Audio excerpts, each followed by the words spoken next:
Why content marketing is crucial for selling. Content marketing doesn't only ensure greater loyalty and give you a big audience to sell to though. It also gives you more impact and authority. Think about your favorite celebrity, someone that you really look up to, whose work you admire, and who you think has got their life together. Imagine if they recommend a certain item of clothing or a certain health supplement. Would you be more likely to buy it? The answer for the general population is a resounding yes. This is why the shoe that Under Armour designed with huge online influencer Dwayne Johnson was the fastest selling of 2017. The shoe with the Rock Delta had the considerable advantage of being recommended by someone with a huge audience and a huge amount of authority and trust within that community. The objective of content marketing is essentially to build that kind of trust and authority directly. Instead of working with an authority, you are going to become that authority. Take a look at someone like Tim Ferriss, Pat Flynn, or even Tony Robbins. These are people who offer value through their blogs and their videos, so that when they have something to sell, they have millions of people waiting to buy from them. Everything they release is a hit, which is because of the groundwork they put in at the start. The same goes for YouTube personality Elliot Hulse, or bodybuilding site tnation.com. These are sites with fans, not just readers. How content marketing creates fans and buyers. We've seen the basics of how content marketing works, but now let's dive into it in a little more detail. What is the precise process that converts a first-time visitor into a rabid fan? How does content marketing take someone from a cold lead all the way to a buyer? Well, first, the content is what will help your new visitor to discover your site.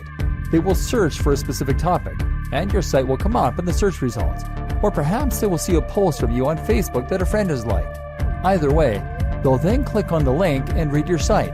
But this alone isn't going to be enough to turn them into a real fan.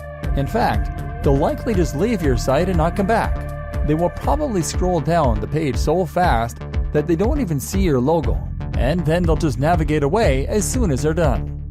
Days, weeks, or months will pass, and the same thing will happen a couple more times. By coincidence, they will end up on your site. It's at this point they'll start to recognize some of your branding, and they'll note that you are running a pretty decent gig here. They'll make a note of the name of your brand, and the next time they search on Google, they'll look for your site's name in the search results. If they continue to be impressed, then they'll eventually consider actually bookmarking your page, or just occasionally checking the homepage to see what's new. It's at this point that they might subscribe, or that they might follow you on Facebook or Twitter. It's at this point that you just took your visitor from being a cold lead to becoming a warm lead. And now, when you come to sell something, they will be very likely to be interested. Not only will they be the first to hear about it because they're reading your content regularly, now they'll also know who you are. They'll trust you to be able to deliver high-quality content, and they'll know that you know your stuff. Imagine if you read the website of a photographer every week, and photographers share tips about how they create the perfect photos, what tools they use, and how every job is important to them. If you read this often enough, you'll likely come to respect that photographer's point of view, and you'll know at least that they have a deep understanding of their craft and that they take it seriously. Now imagine that you need someone to take some photos for your website, your wedding, or another event. Who would you consider asking first, assuming they were local? This is the power of content marketing, and it's something you can see used effectively in countless sales funnels and by many other marketers. Think of it this way. If you landed on a website and the very first thing it did was to try and sell you something, what would you do?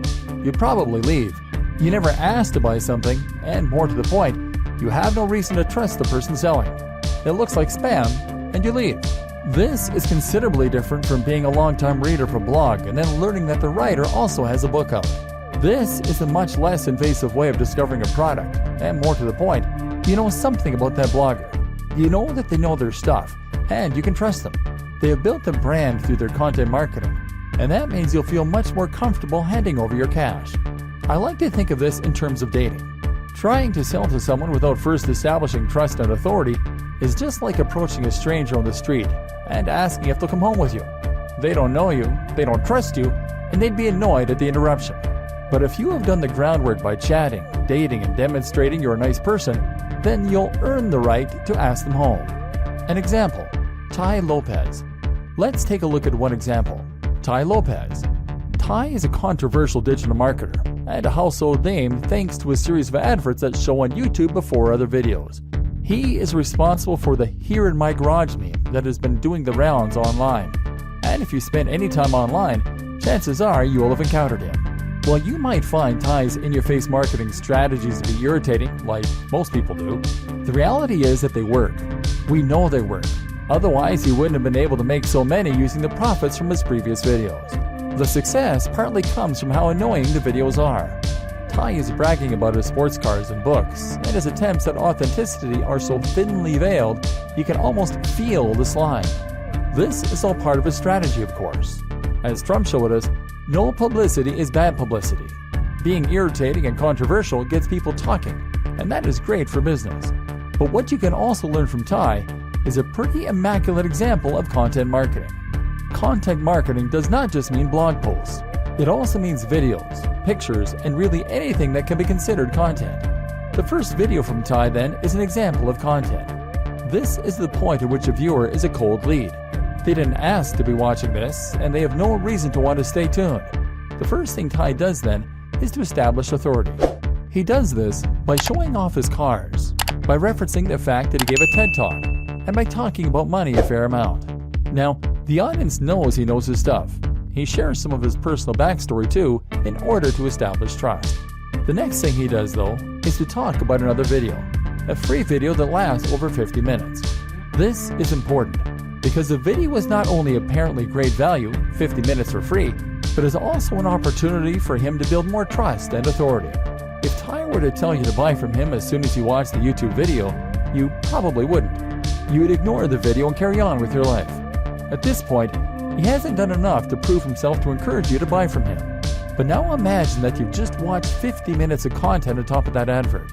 Now you know just what value, I guess, Ty is able to provide. You like what he has to say, you trust him, and you've been given more reason to consider him an authority in his field. It's only at this point that Ty will now begin to try and sell to his audience. By doing this, he has now earned the right to sell, and the audience is more interested in buying from him. They're hopefully now convinced that he is a money-making guru, and if they want to achieve some of his success, they might consider investing in one of his books. This is a typical sales funnel, which in turn is a system that is designed to take someone from the first encounter with a brand all the way to wanting to buy from the creator. A funnel will almost always start with something free, a free taster, and then encourage more and more engagement, right up until the point where it tries to make a sale. But this sales funnel, like all sales funnels, also relies heavily on content, making it an example of content marketing as well. If you want to build trust and generate sales from your own website or blog, then you need to mimic this process. And it starts with amazing content.